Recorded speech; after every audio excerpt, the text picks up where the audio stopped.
کہ پولیس اہلکار پنجاب اسمبلی کے دروازے سے اندر داخل ہو کر تحریک انصاف کے جو ارکان اسمبلی ہیں ان پر تشدد کرتی ہے اور 5 سے زائد ارکان اسمبلی کو پولیس گرفتار کر لیتی ہے۔ لیکن یہاں سب سے تہلکہ خیز نقطہ یہ ہے کہ پنجاب میں گورنر بھی تحریک انصاف کا ہے، اور جب پولیس نے یہ ایکشن کیا اور یہ آپریشن کیا اس وقت تک پنجاب میں حکومت بھی تحریک انصاف کی تھی۔ تو پھر پولیس کو آخر کس نے اتنے گھناؤنے احکامات جاری کیے کہ پنجاب اسمبلی کے اندر داخل ہو کر تحریک انصاف کے ارکان اسمبلی کے خلاف اس قسم کا آپریشن کیا جائے، اور پولیس نے آخر یہ احکامات کیسے مان لیے؟ یہ احکامات اصل میں کہاں سے آ رہے تھے؟ یہ بہت اہم نقطہ ہے، لیکن سب سے اہم نقطہ یہ ہے کہ عمران خان صاحب کی حکومت کے آخری ہفتے میں پولیس صرف پارلیمنٹ لاجز پہنچی تھی، یعنی ارکان پارلیمنٹ کا جو ہاسٹل ہے صرف وہاں پر پہنچی تھی، اور صرف انصار الاسلام کے جو کارکن تھے ان کو نکالنے کے لیے پولیس نے وہاں پر ایک ایکشن کرنے کی کوشش کی تھی۔ لیکن اس کے باوجود پیپلز پارٹی نے اور نون لیگ نے آسمان سر پر اٹھا لیا تھا کہ پارلیمنٹ کی توہین ہو گئی، اور سپریم کورٹ کے احکامات کی خلاف ورزی کرتے ہوئے ایک بہت بڑی توہین کر دی گئی ہے پارلیمنٹ جیسے ادارے کی۔ لیکن یہاں تو پنجاب کے اندر، پنجاب اسمبلی کے اندر پولیس نے آپریشن کیا، تحریک انصاف کے ارکان اسمبلی کو مارا پیٹا، یہاں تک کہ چودھری پرویز الہی زخمی بھی ہو گئے۔ بہرحال اب واپس آتے ہیں کہ army chief general Qamar Javed Bajwa کی ملاقات کے متعلق کیا 2 بڑے اور تہلکہ خیز انکشافات ہوئے ہیں، اور مختصراً آپ کو 3 ایسے جنرلز کے متعلق بھی بتاتے ہیں جنہوں نے شہباز شریف کو اوپنلی اور کھلے عام وزیر اعظم ماننے سے انکار کر دیا ہے۔ تو معاملہ یہ ہے کہ یہ خبر عین اس وقت آئی جب فوج کا سب سے اہم اور اعلیٰ ترین سطح کا اجلاس ہوا، جو کور کمانڈرز کانفرنس سے بھی بڑا اور اس سے بھی زیادہ اہم اجلاس تھا۔ کور کمانڈرز کانفرنس سے بھی زیادہ اعلیٰ ترین سطح کا یہ فورم تھا۔ اس اجلاس میں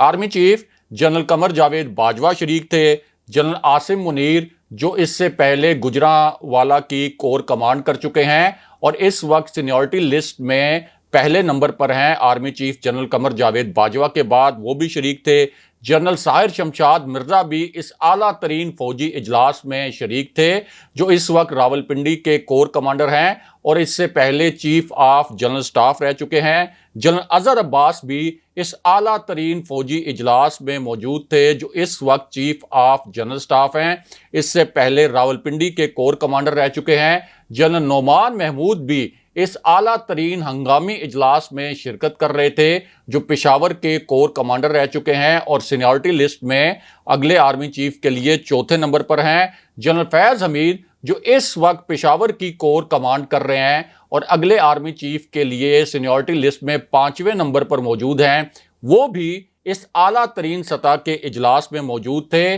اور سابق D G I S P R General Asif Ghafoor بھی اس اجلاس میں شرکت کر رہے تھے، اور موجودہ D G I S P R General Babar Iftikhar بھی اس اعلیٰ ترین فوجی اجلاس میں شریک تھے، اور تمام جو لیفٹیننٹ جنرلز ہیں اور تمام جو میجر جنرلز ہیں وہ اس اعلیٰ ترین سطح کے اجلاس میں موجود تھے۔ اور تاریخ میں پہلی مرتبہ یہ تسلیم کیا گیا اس اجلاس کے متعلق کہ اس اجلاس میں ملک کی جو پیچیدہ سیاسی صورتحال ہے اس پر بات چیت ہوئی، یعنی فوج کو اعلیٰ ترین سطح پر بھی یہ ریئلائز ہوا، یہ ادراک ہوا کہ اس وقت ملک میں بہت ہی کمپلیکیٹڈ قسم کی سچویشن ہے، اور یہ فارمیشن کمانڈرز کانفرنس تھی۔ اب ایک طرف یہ کانفرنس اور دوسری جانب عمران خان صاحب کی کال سے بھی پہلے کروڑوں لوگ از خود سڑکوں پر آ گئے، اور پھر خان صاحب نے تاریخی جلسے بھی کر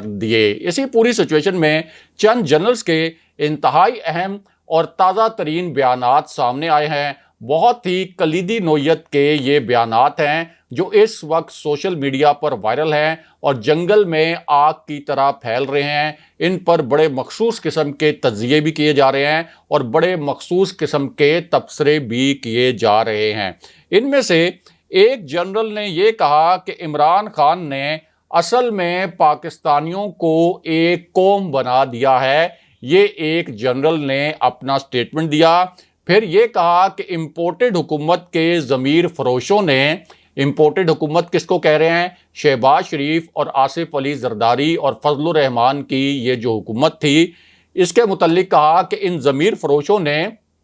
قوم کو انتشار کا شکار کر دیا، تقسیم کا شکار کر دیا۔ عمران خان اس وقت ملک کے عظیم لیڈر ہیں اور پورے ملک میں اب ایک ہی آواز ہے کہ ہم غلام بن کر نہیں رہ سکتے۔ یہ اس جنرل کا بیان آیا۔ اس کے بعد دوسرے جنرل نے یہ کہا کہ عمران خان کو ایک سازش کے ذریعے ہٹانے میں سپریم کورٹ کے کردار پر تاریخ اپنا فیصلہ سنائے گی۔ تاریخ فیصلہ کرے گی کہ سپریم کورٹ کا کس قسم کا کردار تھا، اور شہباز شریف اور ان کے ہمنواؤں کو، یعنی آصف علی زرداری کو،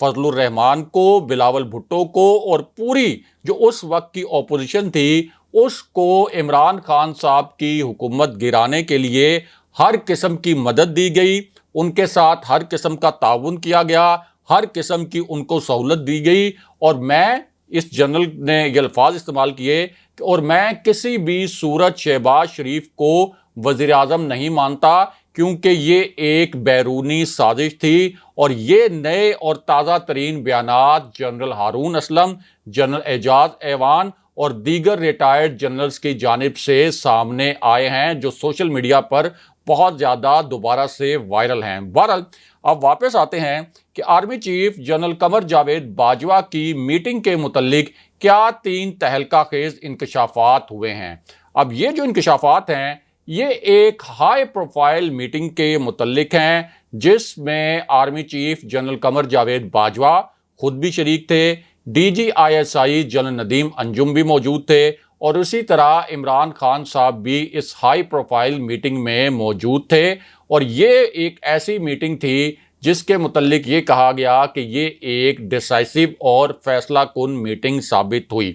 اب اس میٹنگ کے متعلق ڈی جی ISPR نے دعویٰ یہ کیا کہ عمران خان صاحب نے فوجی قیادت سے رابطہ کیا اور یہ کہا کہ تحریک عدم اعتماد کے معاملے پر ڈیڈ لاک کو ختم کرنے کے لیے اسٹیبلشمنٹ کوئی کردار ادا کرے، اور پھر 3 آپشنز ڈسکس ہوئے۔ یعنی ایک آپشن ڈی جی ISPR کے مطابق یہ انڈر ڈسکشن آیا کہ تحریک عدم اعتماد کا مقابلہ کیا جائے خان صاحب کی جانب سے، دوسرا آپشن یہ ڈسکس ہوا کہ وہ استعفیٰ دے دیں، اور تیسرا آپشن یہ ڈسکس ہوا کہ وہ قومی اسمبلی تحلیل کر دیں اور اگلے الیکشن میں قوم چلی جائے۔ اور ارلی الیکشن کے معاملے پر عمران خان صاحب نے رضامندی ظاہر کی، اور جنرل باجوہ نے اس کے بعد اپوزیشن رہنماؤں سے ملاقات کی۔ یہ پیغام جنرل باجوہ نے ارلی الیکشن والا اپوزیشن رہنماؤں کے سامنے رکھا، لیکن شہباز شریف اور آصف علی زرداری ارلی الیکشن یعنی 3 ماہ کے اندر الیکشن پر رضامند نہیں ہوئے،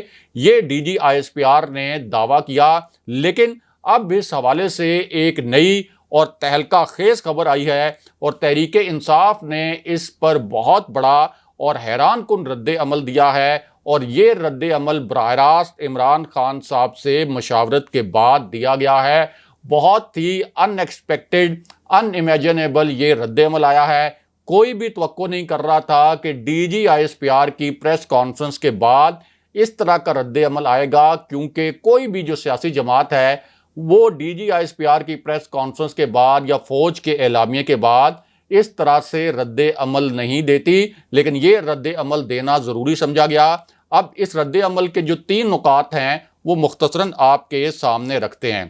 ایک تو اس رد عمل میں یہ کہا گیا کہ ڈی جی ISPR کا یہ بیان کہ عمران خان صاحب نے رابطہ کیا تھا اسٹیبلشمنٹ کے ساتھ یا فوجی قیادت کے ساتھ، یہ بیان درست نہیں ہے، اور خان صاحب نے فوج کو کسی قسم کے تعاون کے لیے یا فوج کو کسی قسم کی مدد کے لیے نہیں بلایا تھا۔ دوسرا بہت بڑا انکشاف یہ کیا گیا کہ ہم وضاحت کرنا چاہتے ہیں اور ریکارڈ پر لانا چاہتے ہیں کہ عمران خان صاحب نے سیاسی ڈیڈ لاک میں مصالحت کے لیے فوج کو از خود نہیں بلایا تھا، اور اصل میں فوج نے اس وقت وزیر دفاع پرویز خٹک کے ذریعے میٹنگ طلب کی تھی، یعنی army chief general Qamar Javed Bajwa کی جانب سے وزیر دفاع پرویز خٹک سے رابطہ کیا گیا تھا، اور پھر یہ کہا گیا تھا کہ ایک میٹنگ رکھیں عمران خان صاحب کے ساتھ، اور اس میٹنگ میں فوج کی جانب سے 3 آپشن عمران خان صاحب کے سامنے رکھے گئے تھے۔ یہ تحریک انصاف کے رد عمل کا دوسرا نقطہ ہے، اور تیسرا نقطہ یہ ہے کہ عمران خان کئی مرتبہ یہ کہہ چکے تھے کہ وہ استعفیٰ نہیں دیں گے، پھر عمران خان خود استعفے کا آپشن کیوں دیں گے؟ اور یہ بات ٹھیک ہے کہ پبلکلی عمران خان صاحب کئی مرتبہ کہہ چکے تھے کہ وہ کسی صورت مستعفی نہیں ہوں گے، تو تحریک انصاف نے کہا تو پھر عمران خان اس پوری صورتحال میں استعفے کا آپشن جنرل باجوہ کے سامنے اور جنرل ندیم انجم کے سامنے کیوں رکھتے؟ اس بات کی کوئی تک نہیں بنتی۔ پھر اس رد عمل کے چوتھے حصے میں یہ کہا گیا کہ عمران خان صاحب نے تحریک عدم اعتماد کو کھلے طور پر مسترد کر دیا تھا، صاف الفاظ میں مسترد کر دیا تھا، اس لیے یہ سوال ہی نہیں پیدا ہوتا کہ عمران خان صاحب خود فوجی قیادت کے سامنے یہ آپشن رکھتے۔ الفاظ یہ استعمال کیے گئے کہ یہ نہایت مضحکہ خیز بات ہے، یعنی D G S P R کا جو بیان تھا اس کے متعلق یہ الفاظ استعمال کیے گئے کہ یہ آپشن والی بات جو ہے یہ مضحکہ خیز بات ہے، اور شیریں مزاری نے یہ بیان خان صاحب سے مشاورت کے بعد جاری کیا۔ لیکن دوسری جانب ایک بہت اہم خبر یہ بھی ہے کہ ایک ایسی صورتحال میں جب ادارے تاریخی جلسے جو تحریک انصاف کے ہو رہے ہیں اس کی تپش بھی محسوس کر رہے ہیں، ٹویٹر پر امپورٹڈ حکومت نامنظور کا جو ٹرینڈ ہے وہ 8 دن میں اب تک ٹاپ پر جا رہا ہے، اور اس ٹرینڈ کے نیچے کروڑوں ٹویٹس ہو چکے ہیں۔ تو اس پوری صورتحال میں تحریک انصاف کے کچھ رہنما ایسے ہیں جو عمران خان صاحب کو یہ مشورہ دے رہے ہیں کہ اس وقت عوامی جذبات مکمل طور پر آپ کے ساتھ ہیں، عوامی مومنٹم آپ کے ساتھ ہے، اس لیے اب یہ مطالبہ کیا جائے کہ 21 سے 28 دن کے اندر الیکشن کروا دیے جائیں۔ اگلے پروگرام تک کے لیے خدا حافظ۔